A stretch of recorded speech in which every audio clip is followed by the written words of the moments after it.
Hello, everyone, and welcome to The Honest Left. The momentous occasion for me, as this is the first video going on this channel. And if you haven't read the channel bio already, you haven't read channel title, whatever, this is a political commentary channel where we try to be honest. We try as hard as we can not to have a bias, although obviously there are going to be people I support, people I probably won't ever support, all yada yada yada, blah blah blah. Okay? But I want to come in here agenda free and just talk about politics, talk about what I think of politics and everything like that. In this first video going on this channel, I'm going to be calling it Becoming Liberal in an Extremely Conservative State. And if the title doesn't tell you already, it's going to be about my political journey and how I got to the views I have today. So let's get started. Okay, so becoming liberal in an extremely conservative state. Now, what is this extremely conservative state, you might ask? Well, I have lived for my entire life in the state of Utah.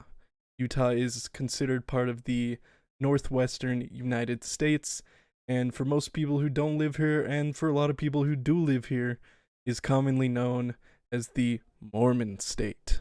And so if that doesn't tell you right off the bat, yes, it is extremely conservative. People here do hold old-fashioned family values, pro-life, against drugs, against marijuana, all that good stuff. I have lived here my entire life, and I don't know, early life, definitely, I wouldn't consider myself conservative, but for most people growing up, there's not really an interest in politics, and that was for me as well. Although, during the 2008 election was kind of the first election I guess I followed in a way, although it was extremely vague. You hear all the usual talking points about healthcare, economy, stuff like that. When you're a kid, you kind of just take those at face value. You don't really understand plans, you don't understand any of that. So I would sit and watch the news and I'd hear them talk about, well, Barack Obama wants better healthcare. And John McCain he's John McCain. And I supported Barack Obama and I was 11 years old. So you can understand how vague my view of politics was at the time, how simple and face value everything was to me. And to be honest with you, I just thought it cool that he was black. I just thought that was cool. I just thought we should have a black president. That was the only reason I ever supported him. And they said he was going to do good healthcare. So, there's that. Growing up, I saw the 2004 election. I mean, I don't really remember any of it. I was how old was it? 7 years old. So I don't really remember anything. I just remember George Bush. George Bush won.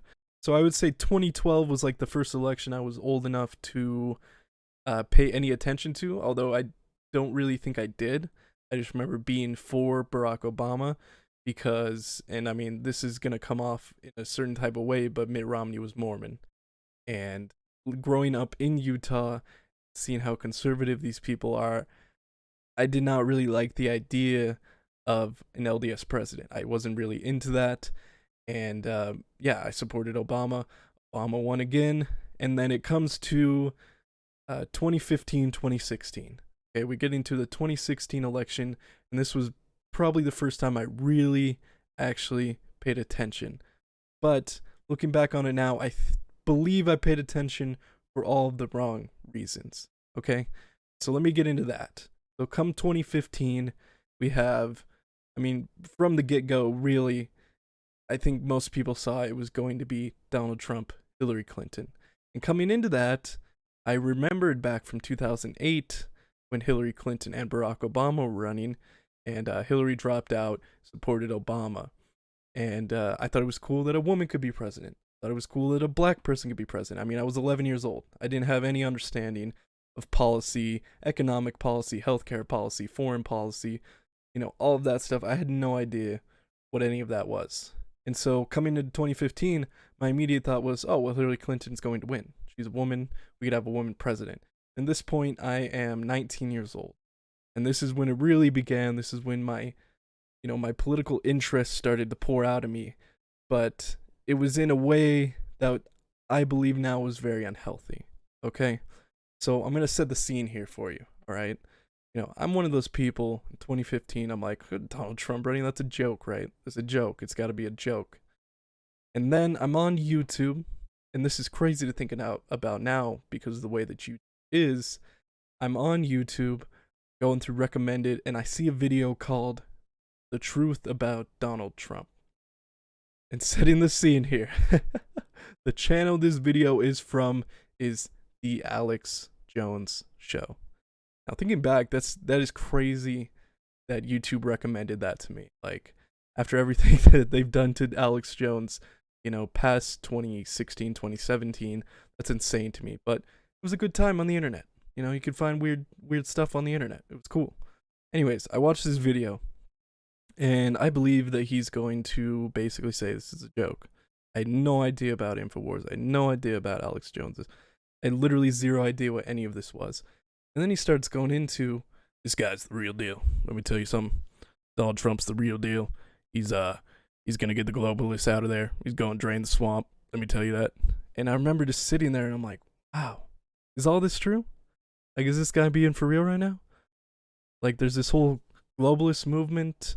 And I mean, growing up, you always hear about Illuminati, New World Order, all of that stuff. But I mean, it just seemed crazy to me that he was just coming out here saying these things and saying that this guy was like the antithesis of that. That was pretty crazy to me. And it put me down this rabbit hole that I got sucked into for, I don't know, a year and a half, maybe something like that. And I'm watching InfoWars every day. And you can imagine where my brain is going at this. I'm going down the rabbit hole. I'm believing in false flags. I'm believing in every single conspiracy theory under the sun.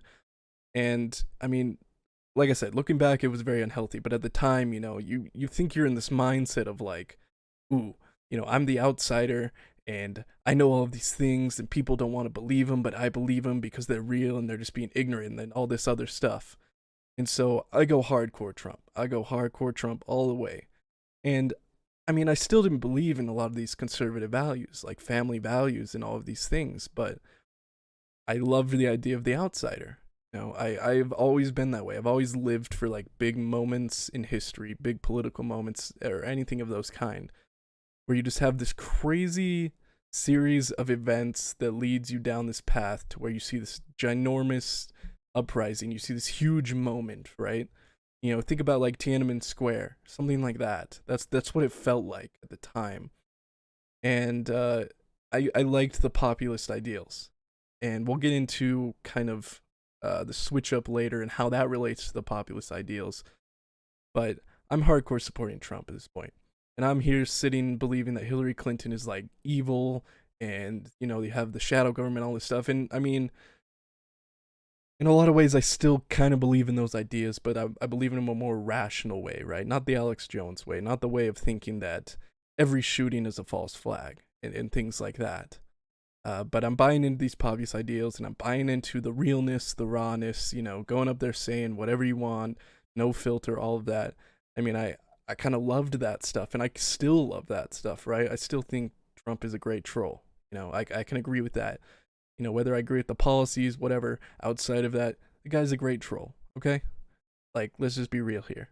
But anyways, so I'm listening to Trump's policies, and I'm listening to him talking about lowering taxes, having, getting rid of Obamacare and making the healthcare a free marketplace, because that'll be great. All the prices will lower because it can be competitive and they can compete with each other. I'm listening to all this stuff. I'm totally buying into it. And for the first time in my life, I'm watching all the debates. I'm watching the Trump-Hillary debates, and I mean, they were incredibly entertaining. I mean, looking back now, they were a circus, right? But they were incredibly entertaining, and I was just so enthralled with this guy for some reason. I don't know, like he's very charismatic and he's a great talker, and everyone can see that now. But we had no idea what was going to happen back then, and so just seeing this guy get up there, be charismatic, talk about, make America great again, all this stuff, I was like, yeah, it'd be great if America was just like 1950 again. That'd be awesome. That'd be dope. And come election night, who wins? Well, Donald Trump does. And America is shocked. It's this huge moment, big outsider. He comes in and he just swoops it right from Hillary. And I mean, let's be real here. I mean, Hillary run probably the worst campaign of all time. Like, just awful. But either way, Donald Trump wins. Okay? And at this point I kind of lose interest. And I lost interest because, I realize now I was just in it for the entertainment. I don't think I really cared about any of that. I mean, obviously a part of me did, but it was just so entertaining to watch what was happening and the media just being shocked and all of these things. And Alex Jones is on there every day. Trump's gonna win this. He's gonna go out there. He's gonna dominate. Hillary ain't got no chance. All that, blah, blah, blah. And it was just, it was basically like watching a episodic television. Every week was just another episode of just crazy stuff going on. And then once all that was over, well, I have nothing to be interested in anymore. And I totally just lost interest. And I lost interest in InfoWars and Alex Jones because, I mean, how many times can you go on there every day and make the same points? Make the same point and say that everything Trump does is great. And then one day say, why'd you bomb Syria, Trump? It's not a good move. And then the next day be like, oh, Trump never bombed Syria. No, he never did. It was the military advisor. It was this guy. It was that guy. And, yeah, I mean, I lost interest for a while. And then come 2019, probably before I really got enthralled again. And 2019 comes, and, okay, now we're getting into 2020. And, I mean, I'm under the assumption that, Trump's he's gonna win again. Like, who's gonna run against him? And then I see the Democrats who are running, and I see, oh, Bernie Sanders is running again. And I remember Bernie Sanders very vaguely from 2016, as getting the nomination stolen from him, and getting Hillary stealing the nomination from him when he had a lot of support. And I start seeing what this Bernie guy is saying, and I realize something. Bernie Sanders is a real populist. Like, I had lost interest in politics, but I still saw what was going on, and I saw all the moves that Donald Trump was making, and I saw how many broken promises he had, and I saw how many things he failed to deliver, and I saw the whole Republican Party becoming, Trump sycophants, and just completely changing and being super, super, super conservative, not working with the Democrats at all. Also in 2019, we had the impeachment trial starts. And just learning about all these things, I mean, it was a super weak trial. There was so much better things they could have went at him on, but it did happen. And I mean, you just saw the unraveling of all the crooked stuff that Trump was doing.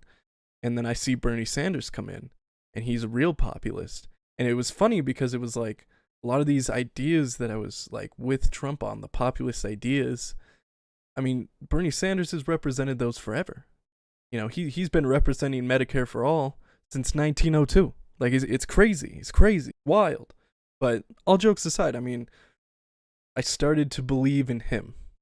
And this is where the becoming liberal part comes in, because I realized that all these populist ideas that Trump was talking about are liberal ideas.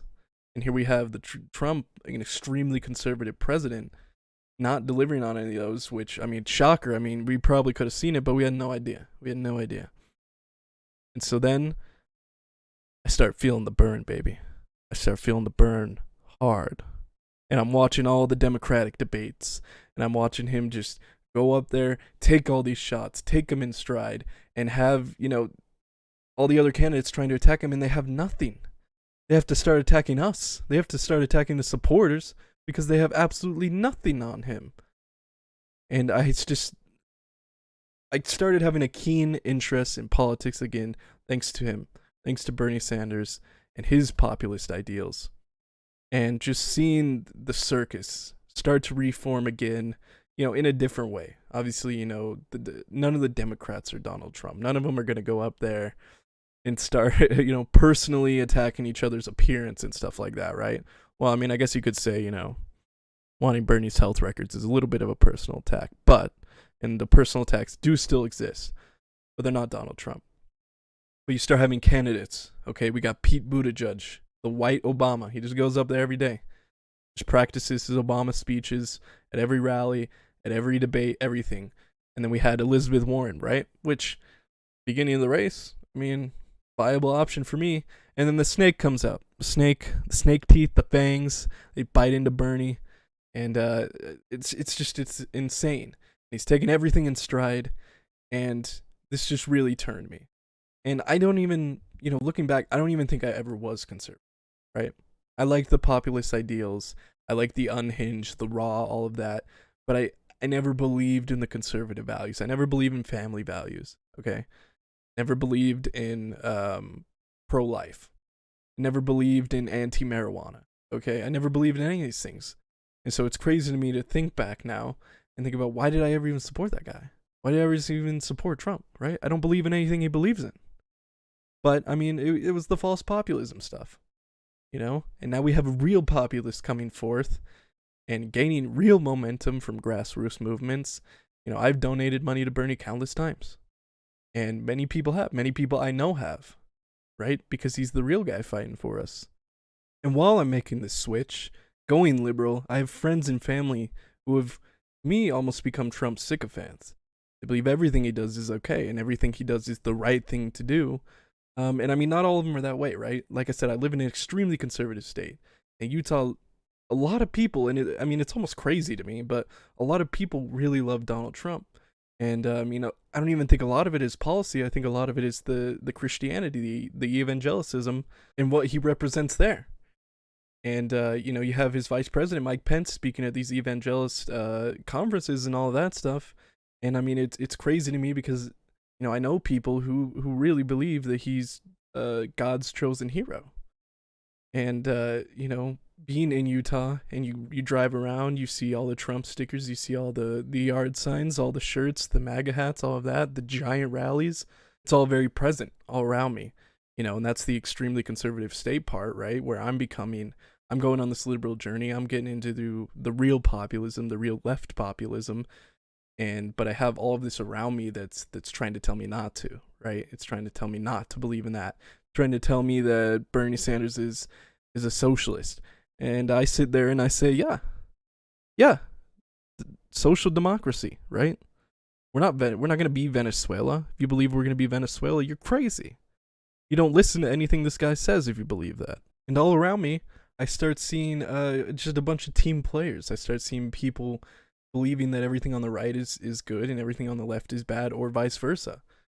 And it's just crazy to me. And I see family members on Facebook posting pictures of Bernie Sanders, with the quote, "Oh, I made millions selling socialism, idiots." And, implying that I'm an idiot, right? Am I an idiot? Am I an idiot when I sit down and I study these policies and I study the implications of everything? Does that make me an idiot? Or are you the idiot when you don't study any of that and you just believe that this guy is completely right? And I mean, that's harsh to say, but that is my honest opinion and that is what I come to present. And I can't wait, it's still up in the air, right? Bernie has all the momentum, he has all this stuff, but he could still, in a broker convention, get screwed and lose the nomination. But if he does win, I cannot wait to see the fight that's going to happen. And I think that's what reinvigorated my interest in politics, was the fight. It was the movement. And that's why I'm making this channel, because I want to be a part of it. And I want to do my part. More than just donating money on a website. I want to talk directly to people, and I want to instill these values, or not instill, that sounds aggressive. I want to present these values and see what we can do, right? And so anybody watching this, if you enjoyed the video, subscribe, like the video for the YouTube algorithm, all the normal stuff. And if you want to be part of this, leave a comment and let's have a discussion. Thank you for watching.